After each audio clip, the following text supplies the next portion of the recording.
Arte é uma coisa tão bonita que tem que ser para todos. Sem dúvida. Desvendar melodias.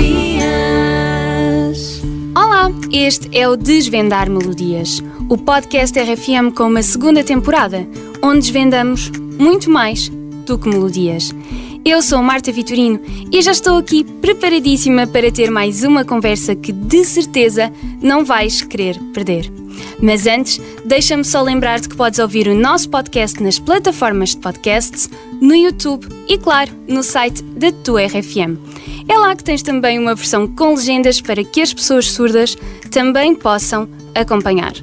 Agora, deixa-me dizer-te com quem vou desvendar melodias hoje. É com o David Fonseca. Obrigada por teres vindo. Olá Marta, obrigado eu pelo convite. Olá. Um estúdio de rádio não é um sítio propriamente estranho para ti e não porque dás muitas entrevistas ao longo da tua carreira. Um estúdio de rádio não é estranho para ti porque tu próprio também já fizeste rádio. É verdade, fiz rádio muitos anos. Eu comecei a fazer rádio talvez com... não, tinha que ter 18 anos já, 18 anos, 19 por aí, e fiz rádio até aos 25, numa rádio local, que agora já não existe, que se chamava Rádio Clube Leiria, e tinha um programa aos sábados, entre as 8 e as 10 da noite, de música alternativa. E depois, nesse programa, como era tudo muito amador, não é? Eu, na realidade, não era pago para fazer aquilo, era uma coisa que eu gostava apenas muito de fazer. Então tinha muita liberdade no programa e fazia literalmente aquilo que me apetecia, e às vezes fazia entrevistas, às vezes com músicos, às vezes com pessoas que eu conhecia que achava interessantes para trazer para o programa. Tínhamos um rapaz que escrevia umas mini-histórias que o meu irmão lia, que às vezes o meu irmão também participava no programa. Então durante muitos anos eu fiz rádio e confesso que é uma coisa que eu tive muita pena de largar. E no teu futuro, como artista, sentiste que esse trabalho na comunicação te ajudou? Muito porque... sendo eu extremamente tímido, estar numa rádio e saber que uma pessoa está a falar e que haverá sempre alguém do outro lado a ouvir, nem que seja uma pessoa só, isso dá-nos uma responsabilidade de querer fazer bem e de querer fazer o programa melhor possível. Isso foi uma coisa também que eu acho que fiz sempre que eu fiz que atividade fosse, eu acho que quis sempre fazer o melhor que eu conseguia fazer. Mas não foi só a rádio, ao longo da tua vida, que te despertou curiosidade.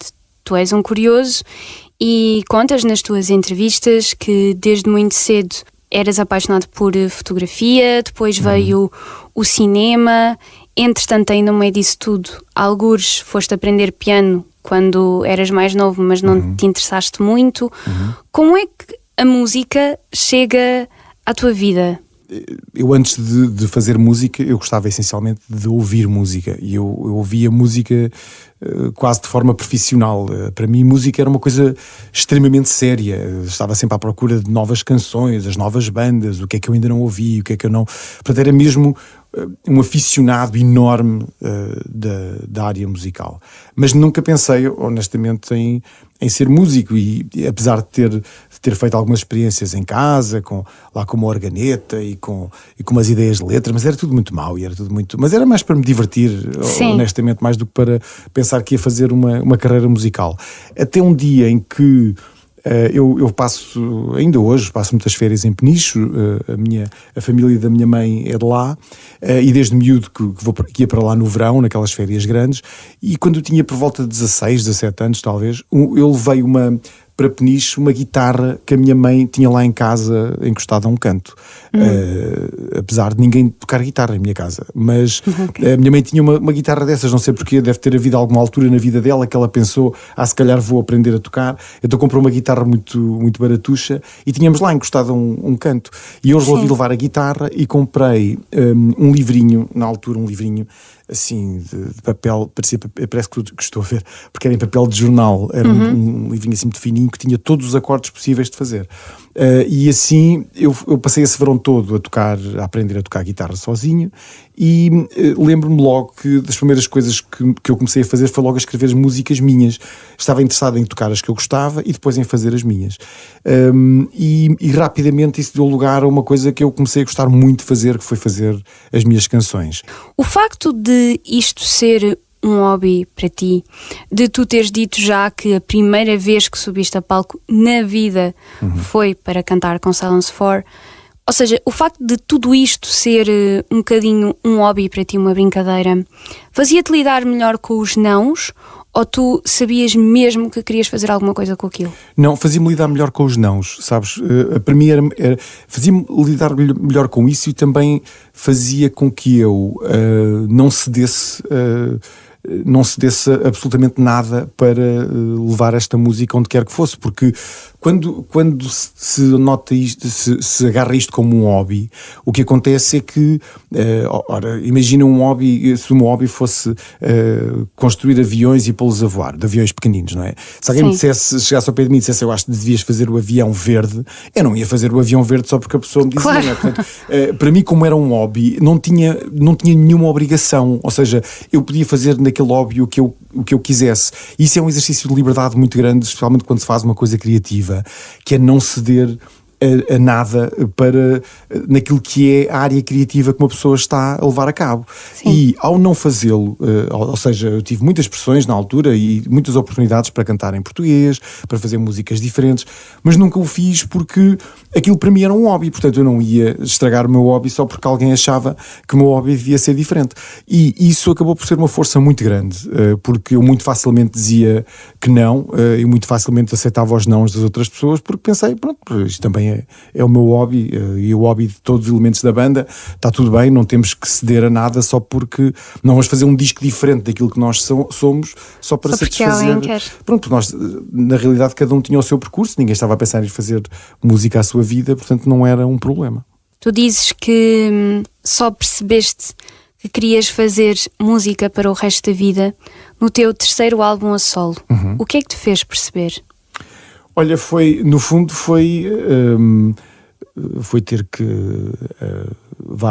entender a situação em que eu estava já há muitos anos, que era fazer música profissionalmente, e eu acho que no fundo foi um processo de aceitação, porque eu tirei o curso de cinema e queria ser fotógrafo, era o que eu mais queria fazer, fosse dentro da área do cinema ou fora da área do cinema.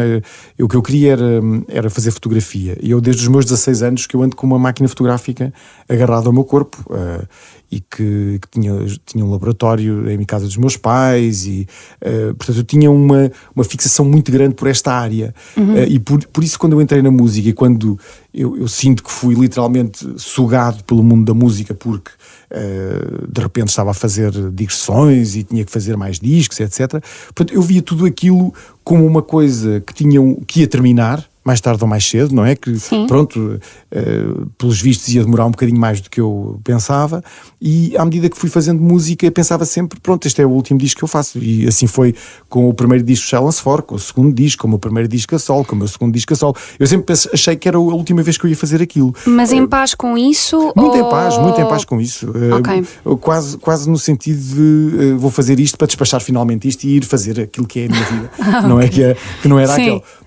Só que no terceiro disco a solo eu apercebi-me de uma coisa muito interessante, que foi eu entendi que se calhar fazer música para já era eu acho que uma oportunidade gigantesca de uma pessoa poder fazer música todos os dias, e para pessoas que nos querem ouvir então era uma oportunidade incrível.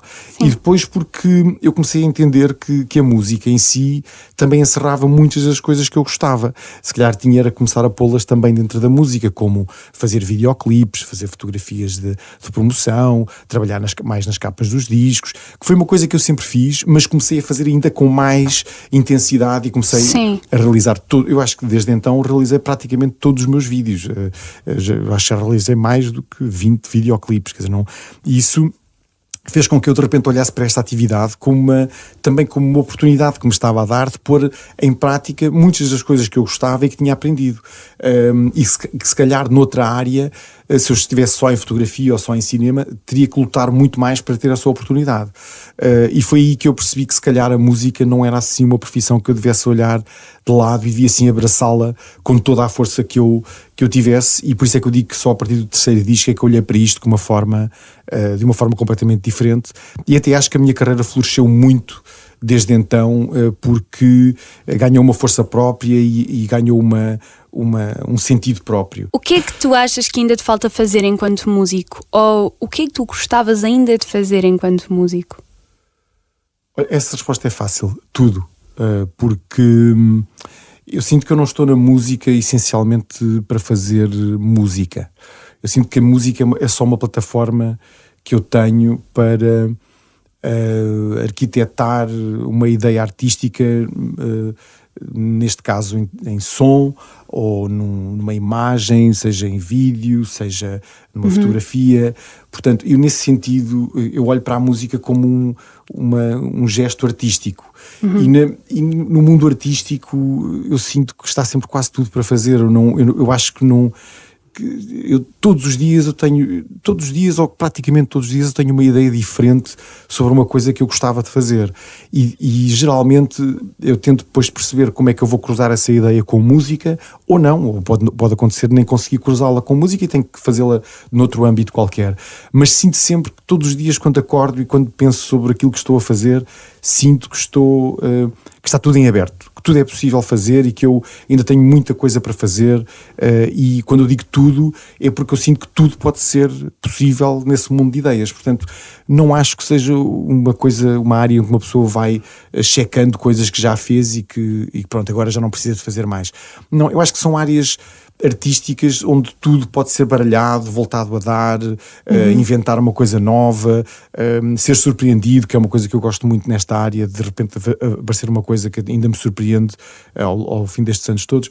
Portanto, eu acho que quando uma pessoa decide na sua vida levar um caminho artístico, acho que a ideia de que as coisas acabam por se preencher e acabar nunca acontece. Disseste há mais ou menos 2 anos, numa entrevista, que a palavra que te define é curiosidade. Ainda continua a ser? Completamente. Eu acho que é uma das coisas que mais me tem feito andar para a frente e tem feito fazer tantas coisas diferentes, mesmo no ramo da música. É aquela ideia no fundo, simplificando, se eu carregar neste botão, o que é que acontece? E eu não faço a mais pequena ideia, não é? E muitas vezes, muitas das coisas que eu faço começam com essa ideia. Então, mas se eu em vez disto fizer aquilo, sem grande ideia de perspectiva sobre o que é que vai acontecer, nem com objetivo, nada, apenas pelo gosto de tentar e de fazer e de pôr lá, e não ter medo nem do ridículo, nem da parvoíce, nem de estar num território que não é exatamente o meu. Eu acho que tudo isso, essa é a parte onde eu me sinto melhor, e por isso é que eu digo muitas vezes que fazer canções é de longe das coisas mais difíceis da minha atividade, mas também de longe das coisas mais divertidas da minha atividade. Ou seja, eu quando estou ali sentado sozinho, com a minha guitarra e lá com o piano, ou com o que seja, ou com uma máquina de ritmos, ou com um sintetizador, ou com um assobio, não interessa com o que é.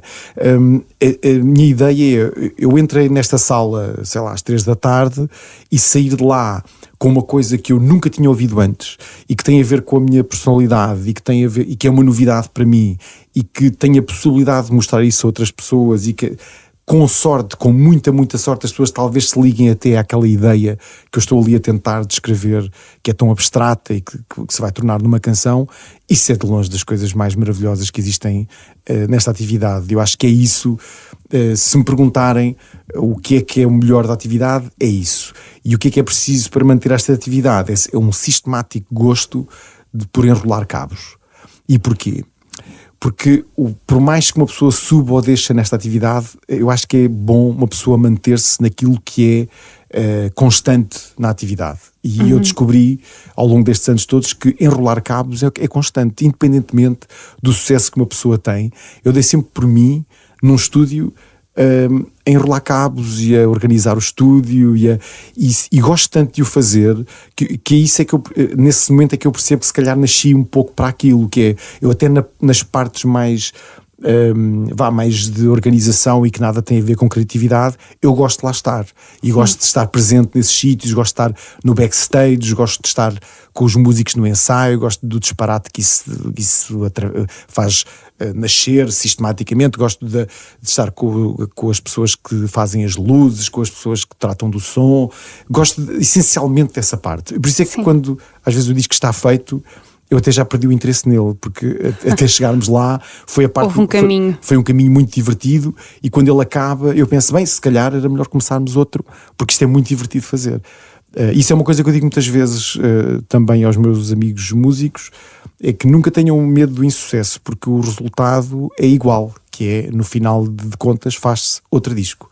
Ou seja, se eu fizer um disco que for muito bem sucedido, eu a seguir faço outro disco. Mas se eu fizer um disco que não for tão bem sucedido, o resultado é o mesmo, eu a seguir faço outro disco. Portanto, eu acho que o importante é manter o gosto naquilo que se faz efetivamente, e manter o foco em fazer as coisas mais do que óbvio que é bom que elas tenham um bom resultado, mas eu não acho que seja o essencial da minha atividade. O essencial é fazer, e se uma pessoa se assume como um artista, acho que o deve ser, e um artista faz coisas artísticas independentemente do resultado, melhor ou pior, que certa obra ou certo momento possa ter. Este podcast tem também aqui uma componente para falarmos um bocadinho sobre inclusão das pessoas com deficiência e surdas. Ao longo da tua vida e no meio de tantas coisas que foste experimentando, tu cruzaste-te com questões de inclusão, com pessoas com deficiência? Sim, muito cedo até. Eu quando fui para o primeiro ano do ciclo, portanto eu devia ter 10 ou 11 anos, eu fui posto numa turma, no ciclo dos Marrazes, uma turma que eles chamaram uma espécie de uma turma experimental. Okay. E a turma experimental, o que é que tinha? Reunia alguns dos piores alunos da escola, alguns dos melhores, e também pessoas com um certo grau de deficiência. Neste caso, nós tínhamos na nossa turma um aluno que era ligeiramente mais velho do que nós, devia ter 14 anos, e que andava numa cadeira de rodas. E isso, a crescer, portanto, eu estive 3 anos com ele na turma, e nós vemos muitas aventuras com ele. Éramos amigos, e sabes, quando nós somos miúdos, é uma coisa que eu aprendi muito rapidamente: na infância não há deficiência. Nós não me lembro de alguma vez olharmos para ele ou de termos uma relação com ele onde isso fosse a parte mais importante, muito pelo contrário. Eu acho que há mais curiosidade, não é? Havia muita curiosidade, perguntávamos tudo o que queríamos perguntar. Ele respondia a tudo o que nós perguntávamos, mas tínhamos... Eu lembro, por exemplo, há uma história muito engraçada, que nós, na altura, saiu o ZX Spectrum, que era um computador, que tinha jogos, e nós, como miúdos, só sonhávamos em jogos, e aquilo era uma novidade, jogos de computador, não é? E ele tinha um ZX Spectrum, que era uma coisa que nenhum de nós tinha.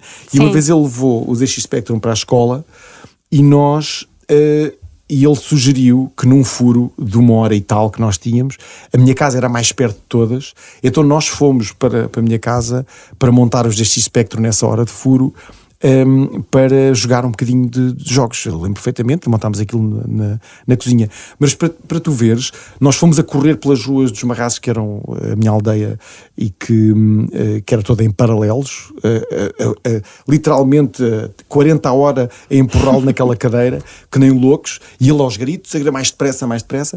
Lembro-me que tivemos que levá-lo ao colo para dentro da minha casa, porque a cadeira não cabia nas portas da casa dos meus pais, e então nós dobrámos a cadeira, pusemos a cadeira na cozinha, depois trouxemos-lo ao colo e pusemos-lo sentado na cozinha. Portanto, para tu perceberes a falta de problemas que existiam nessa situação. Quer dizer, ele não conseguia, a gente vai arranjar uma maneira e fazemos e tal. O que me despertou logo, repara, na altura, uma coisa que eu nunca tinha pensado, é que a casa dos meus pais não cabia uma cadeira de rodas, que é uma coisa que nunca tinha passado pela cabeça. Mas nunca mais te esqueceste enquanto nunca criança? Mais me esqueci. É curioso. Nunca mais me esqueci. E nunca mais me esqueci, e isso pôs uma coisa na minha cabeça para todo sempre. Aliás, até hoje, eu sinto sempre muito as cidades como uma violência para as pessoas que sofrem que têm uma deficiência motora. Andar numa cidade é um perfeito terror em Portugal. É perfeitamente horrível, porque mesmo em Lisboa, que devia ser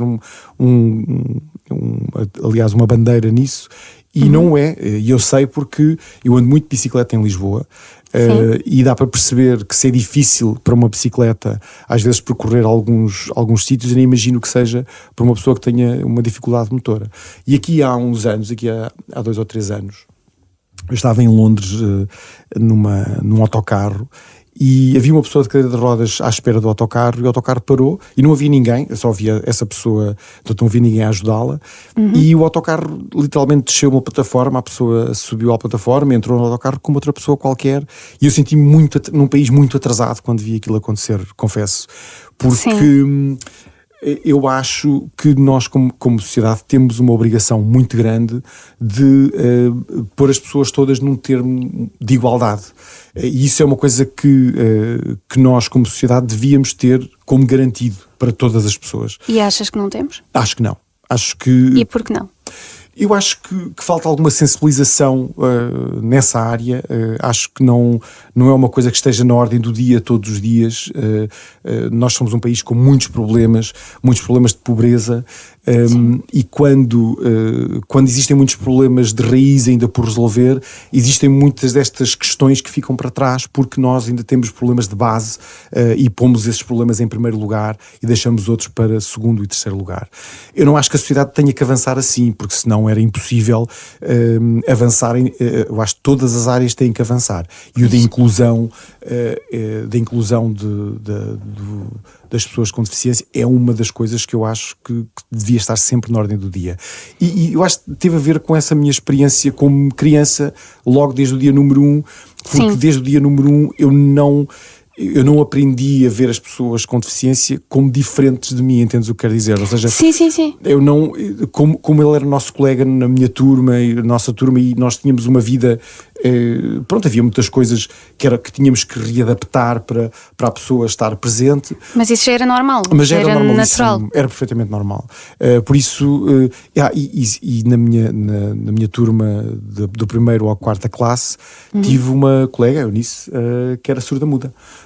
E nós tínhamos que aprender a dialogar com ela e estar no recreio com ela, e ela participava em todas as nossas brincadeiras, e muito rapidamente nós todos, ou seja, como crianças, e é uma coisa muito curiosa a deficiência quando existe dentro de turmas que estão integradas, quando a pessoa com deficiência é integrada numa turma perfeitamente normal, digamos assim, eu sou totalmente a favor dessa integração nesse local. Eu não sou a favor de que ponham essas pessoas vá em sítios à parte, como eu já ouvi muitas vezes pais dizer, e eu como estive numa experiência, estive numa turma onde, repara, eu desde os 6 anos até aos 13, 14 estive em turmas que incluíam pessoas com algum tipo de deficiência, e nunca vi, muito pelo contrário, nunca vi elas a ficarem atrasadas por causa disso, nunca vi que a turma fosse prejudicada por causa disso,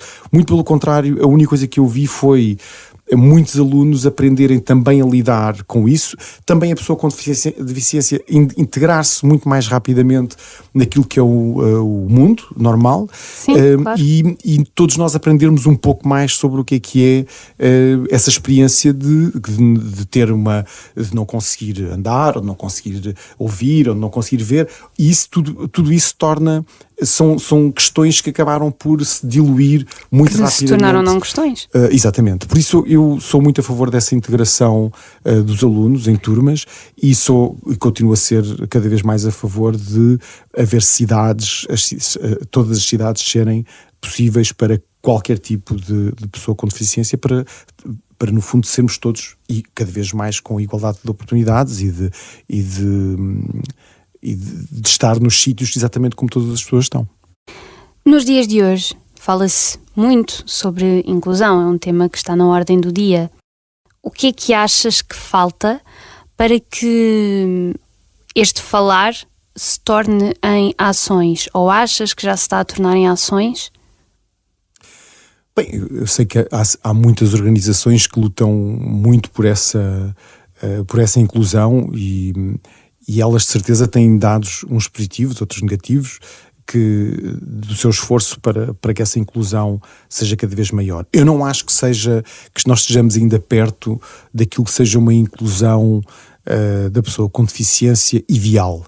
Eu acho que há sempre trabalho por fazer. Isto, no fundo, Sim. nestas áreas há sempre trabalho por fazer. Eu acho que há sempre trabalho para fazer em todo lado. Era um bocadinho aquilo que dizias há bocadinho aqui, em relação à música. Sim, mas eu acho que neste campo, eu acho que devíamos dar se conseguíssemos dar um avanço de 5 ou 6 ou 10 ou 20 anos em relação a que muitos outros dos nossos países que estão juntos connosco na comunidade europeia já têm. Seria para mim um prazer muito grande. Seria um prazer muito grande ver estes autocarros adaptados em todo o lado, poderem levar as pessoas onde elas querem ir, ter cidades que estão mais adaptadas para todo o tipo de deficiência. Portanto, isso é uma coisa que eu acho que nós ainda temos sempre passos para dar, sempre. Eu acho que nunca há, não há sítios ainda idealmente feitos onde toda a gente é tratada da mesma forma, com todas as formas de conseguir navegar o mundo da mesma maneira que outra pessoa qualquer. E nisso acho que há sempre trabalho para fazer. Acho que nós ainda estamos um bocadinho mais longe que outros países europeus, e gostava pelo menos de estarmos tão à frente como o melhor país de todos que trata essas questões de forma mais séria e mais permanente. Tu sentes que essas vivências da tua infância acabaram por te tornar uma pessoa mais consciente em relação a estes temas? Eu não tenho dúvida nenhuma, porque sabes que é curioso que eu às vezes estou com pessoas que nunca tiveram nenhum contacto com nenhuma pessoa, com nenhum tipo de deficiência, o que eu acho uma coisa absurda, quer dizer... acontece muito. Mas acontece muito, mas acho absurdo, sabes porquê? Porque sinto que estas pessoas não viveram muito, porque parece que estão sempre em casa. O que é que se passa? Como é que não... Ou então são as pessoas com deficiência... Infelizmente eu acho que é mais isso. Não têm a oportunidade de estar no mundo real, no mundo... Eu acho que é mais isso. E isso diz uma coisa muito triste também, na realidade. É verdade. Ao contrário disso, como eu tive sempre muito contacto de uma maneira ou de outra com pessoas que tinham algum tipo de deficiência, isso acabou por pôr na minha cabeça uma coisa diferente. Para já é uma coisa curiosa que acontece, eu não consigo sentir essa diferença. Ou seja, aquilo que me impressiona mais numa pessoa com deficiência não é a sua deficiência, é a sua personalidade. Isso é uma coisa que uma pessoa como está em contacto com essa realidade desde muito novo, não é aquilo aquilo que toma mais atenção é saber efetivamente quem a pessoa é. Sim, exato. E não necessariamente a forma como ela se move, ou se ouve ou se não ouve. Ou seja, a preocupação maior é a comunicação e saber quem é esta pessoa, porque o que é que ela pensa, se vamos ser amigos, se não vamos ser, percebes? Sim, é claro aquilo que está à frente mais do que tudo. E eu acho o resto resolve-se. Eu acho que o mais problemático às vezes nestas áreas é as pessoas não saberem efetivamente como agir perante... Parece que ficam incomodadas com a sua própria... com o seu próprio desconhecimento. Desconhecimento nessa área. Mas isso é uma coisa que se desdramatiza, honestamente, em 10 minutos. Não é uma coisa... eu também acho que sim. Por isso, lá está. Eu acho que como tive essa experiência quando era criança, isso não é um empecilho para mim, nem percebo isso como um problema. Mas percebo que muitas das pessoas, tal como em tudo na vida, sabes, aquilo que as pessoas mais temem é o desconhecido. Sim. Todas, sem exceção. Uma coisa que uma pessoa não conhece, todos ficam a pensar o que será isto, como é que eu vou fazer, têm medo de dizer um disparate, etc. Claro. Mas eu acho que este desconhecido não é assim tão complicado quanto isso, e eu acho que é uma questão das pessoas se porem nesse lugar também disponível para o outro, e tudo correrá bem, não é? Sim. Aquilo que eu gostava mais era que na realidade, de ver todas as pessoas que têm deficiência, de estar presentes no mundo como todas as outras pessoas estão. Eu acho que parte essencialmente daí. E depois disso, tudo isso se transforma também para com as outras pessoas e se desdramatiza-se em 10 minutos. Nem é preciso mais do que isso, honestamente. Mas eu acho que isso ainda é um caminho que tem que ser percorrido, porque infelizmente ainda se calhar é surpreendente para muita gente eu estar aqui, ou se calhar termos tido, por exemplo, um jornalista cego nos Paralímpicos. E isto já não devia ser surpreendente, isto não é uma surpresa nenhuma. Somos 2 pessoas com deficiência, somos 2, há muitas mais, mas que estamos só a lutar pelos nossos sonhos e por aquilo que queremos fazer e onde queremos trabalhar e tudo isso. E infelizmente isto ainda é surpreendente, quando o que deveria ser surpreendente pela negativa era essa realidade de tantas pessoas com deficiência estarem em casa sem nada para fazer. Isso deve ser revoltante para uma pessoa que nasce com deficiência e quer fazer uma coisa e que vê as suas oportunidades. Será que sabe que quer? É que para mim assusta-me às vezes cruzar-me com certas pessoas que ouviram, desde pequenas, ouviram: não vais para ali porque tu não consegues, não vais para ali porque tu não és capaz, não faças desta forma. Ouviram tanto isto que essa é a realidade delas. Mas nem se permitem sonhar. Sabes o que é curioso? Eu acho que isso acontece com todas as pessoas. Qualquer pessoa que ouça, com deficiência ou não, que ouça desde miúdo que uma pessoa não é capaz, que uma pessoa se calhar não vai conseguir, isso é muito difícil, não é? Eu acho que as pessoas todas devem ter aquilo a que se chama, desde miúdos, devem-lhes dizer que as pessoas de facto têm que trabalhar pelos seus sonhos e que poderão conseguir fazer o que elas quiserem fazer, dentro, obviamente, Sim, claro, daquilo que é as suas limitações ou a sua vontade. Eu, por exemplo, nunca poderia ser, uma coisa que eu adorava, ser ginasta. Eu não consigo, eu nem consigo. Eu nem consigo chegar aos dedos dos pés, quanto mais. Portanto, eu sempre fui um péssimo atleta, nunca fui escolhido para a bola, nunca tive jeito nenhum para nada dessas coisas. No entanto, eu adorava ter sido um ginasta porque acho aquilo espetacular. Mas dentro daquilo que daquilo que eu conseguiria fazer, honestamente, aquilo que eu senti, há bocado dizia isso, foi um grande apoio de todas as pessoas, especialmente os meus pais, a dizer: não, tu consegues, tu vais fazer, isso é possível, se tu quiseres faz tudo o que tiveres na cabeça. E eu acho que quando uma pessoa com deficiência tem à sua volta, e mesmo socialmente, quando socialmente as pessoas têm uma espécie de maneira de olhar para estas pessoas quase como uma pronto, pode ser que faças uma coisinha, não é? Sim. Eu não concordo de todo com isso. Eu acho ou infantilizar. Exatamente. Isso então, a infantilização da pessoa com deficiência, pronto. Mas sabes, eu vejo isso muito acontecer. Sim, sabes? acontece imenso. Acontece imenso. Mas não me parece... lá está, eu acho que se as pessoas ouvirem aquilo que é certo desde o dia número 1, que é todos nós nascemos com uma vida para poder fazer aquilo que nós conseguimos fazer e temos as nossas ambições e sonhos e projetos, e eu acho que não há ninguém que nos deva dizer que não, por esta ou por aquela razão, ou que nós não somos capazes de ultrapassar este ou aquele obstáculo, porque a vida está mais do que farta de nos mostrar que os obstáculos muitas vezes só estão lá mesmo para nós os ultrapassarmos, nada mais do que isso. Nos teus concertos, tu tens preocupações específicas para a deficiência ou não? Temos algumas. Obviamente temos sempre lugar para pessoas deficientes motoras à frente. Dos espetáculos são sempre postos definidos lugares para pessoas que têm alguma deficiência motora e que queiram ver o espetáculo para estar à frente. Curiosamente, uma coisa que eu sei que alguns colegas meus já fizeram, que eu nunca fiz, que é a tradução em língua gestual. Nunca o fiz. Já tive 2 ou 3 vezes em espetáculos, não foi iniciativa minha, foi uma coisa que as organizações de alguns festivais onde eu estive envolvido fizeram. Eu acho que isso nunca me passou pela cabeça, porque como eu canto em inglês, eu não sei porque a parte do princípio que ninguém está a ouvir aquilo que eu estou a dizer. Que ninguém está a entender. Ninguém está a entender. E então pus sempre na cabeça isso e pensei, bem, isto é uma coisa que se calhar não vale a pena. Mas é uma coisa que eu acho que devia fazer mais vezes, porque sei por experiência que já aconteceu inúmeras vezes termos pessoas surdas mudas a ver o nosso espetáculo, que ainda por cima é um espetáculo extremamente visual, portanto o que quer dizer que uma pessoa pode acompanhar de facto o espetáculo fora de forma visual, portanto, e se calhar se tivesse uma tradução gestual, podia acompanhá-lo ainda de outra forma, não é?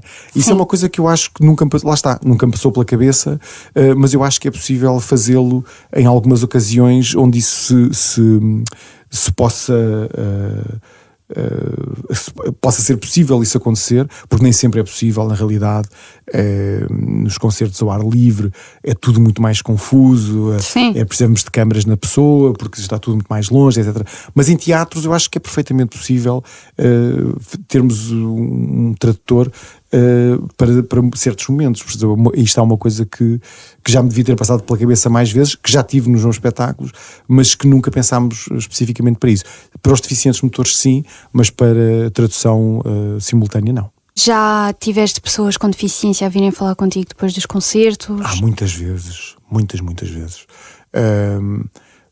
Por norma, acontece... Eu até acho que quase sempre que temos pessoas com alguma deficiência motora, se elas estiverem interessadas nisso, às vezes as pessoas também não têm mínimo interesse em conhecer os artistas, mas por norma acabo sempre por cruzar-me com elas, e cada uma tem a sua experiência específica mas geralmente, sabes, quando estamos juntos não é a deficiência física de que falamos, geralmente falamos sobre a música, não? Sim, não te dão dicas.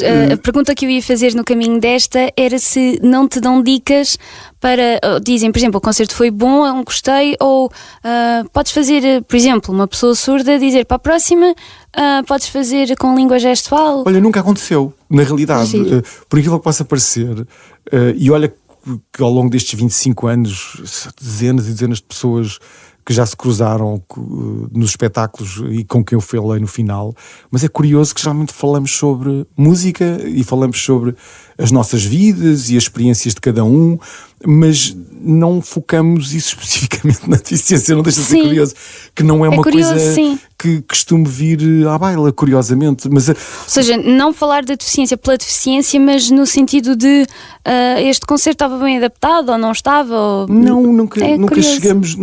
Eu acho que é porque as pessoas tiveram boas experiências. Eu acho que tivessem mais experiências, ter-me-iam dito, olha, vim, não consegui ver, ou isto correu mal para mim, porque não deu, ou devias arranjar outra forma. Mas é que, por norma, sabes que nós também já fazemos espetáculos há muitos anos, e as pessoas que fazem espetáculos, e aqui não estou a falar necessariamente de mim, mas as agências que nos defendem e que defendem os artistas, estão muito, muito atentas a este tipo de problemática, porque eu acho que as agências e as pessoas e as agências que fazem concertos têm uma preocupação muito grande neste sentido. Eu não conheço uma única agência em Portugal que não tenha uma política para, em qualquer concerto que faça, para pessoas com deficiência. Isso já é uma coisa recorrente em todos os espetáculos que fazemos. Posso-te garantir que isto tem sido política, pelo menos. Quando eu comecei, não havia esta discussão, curiosamente.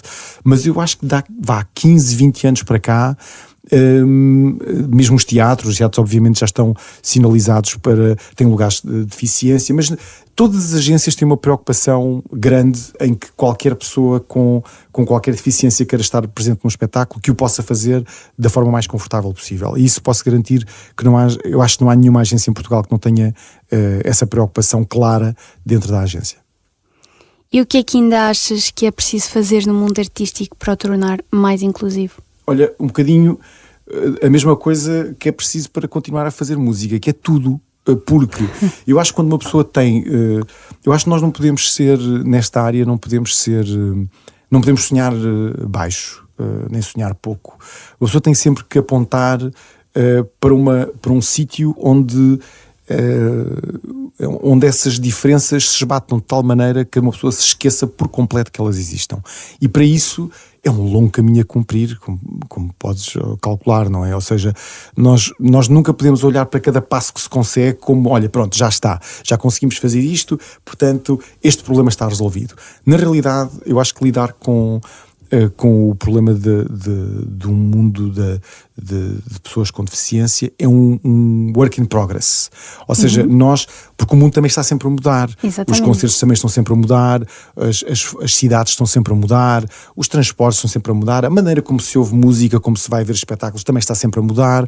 Portanto, tudo isso deve estar em consonância, esse progresso deve acompanhar sempre também e não deixar para trás as pessoas que vivem com qualquer tipo de deficiência. E isso é um trabalho de todos, é um trabalho que que tenta ser, quando as pessoas dizem que querem ser inclusivas, tem de facto que viver as suas vidas também atentas para isso e também manifestarem-se quando veem que as coisas não estão dessa forma e que não incluem todos. Eu acho que cada um, à sua maneira, deve fazer o melhor possível dentro da sua área para que isso possa ser uma realidade. Dentro e fora da sua área, se conseguir fazê-lo de fora da sua área, melhor ainda. Mas acho... repara, eu sinto que há 15 anos, ou 15 ou 20 anos, isto nem sequer era uma questão. Isto não se falava sobre isto sequer. E hoje, pelo menos, isso já é uma questão que não é invisível. Pelo menos eu sinto, não sei se calhar tens uma opinião diferente. Não, é verdade, concordo. Eu pelo menos acho que já não sinto que não é invisível. Quando se fala disso, toda a gente sabe do que é que estamos a falar. E garanto que quando eu estava na escola primária com uma pessoa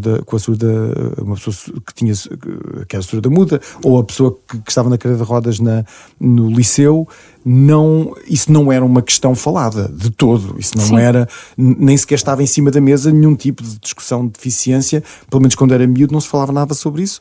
Aliás, as outras turmas no liceu tinham dificuldade em lidar com este colega. Não deixa de ser curioso. Porquê? Porque não estavam na mesma turma que nós e não tinham a mesma experiência que nós. A mesma naturalidade. A mesma naturalidade, a mesma experiência de estar... Porque lá está, a nossa experiência de estar com ele não era uma experiência de estar com uma pessoa com deficiência, era uma experiência de estar com o nosso amigo, com o nosso colega. Ou seja, não era uma experiência de diferença, era uma experiência de inclusão. E isso é uma coisa que hoje fala-se mais do que na altura. Na altura não se falava nada sobre isso, nem se sabia nada sobre isso. Portanto, eu acredito que nesta área temos sempre passos a dar.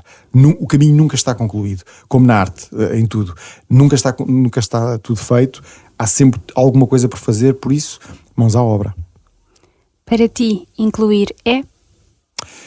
Para mim, incluir é ser humano, porque eu sinto que nós todos nascemos, de certa forma, diferentes, todos, uns dos outros, mas na gênese todos iguais. Nós todos pertencemos à mesma raça, temos todos as mesmas ferramentas internas para lidar com o mundo, as nossas emoções, as nossas crenças, as nossas vontades, os nossos sonhos. Nisso nós somos todos, os nossos medos, somos todos muito parecidos.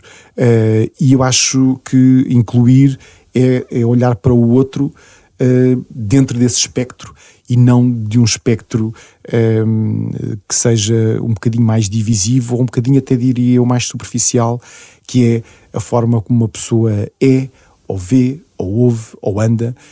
Isso não define de todo uma pessoa. O que define a pessoa é, de facto, o seu pensamento, as coisas que quer, que sonha, e o incluir é olhar para essa pessoa e não para aquilo que a distingue de nós. Muito obrigada, David Fonseca, por teres vindo cá hoje. Para a semana, há mais. Conto convosco para virem comigo desvendar melodias e muito mais. Desvendar melodias. Só grandes músicas.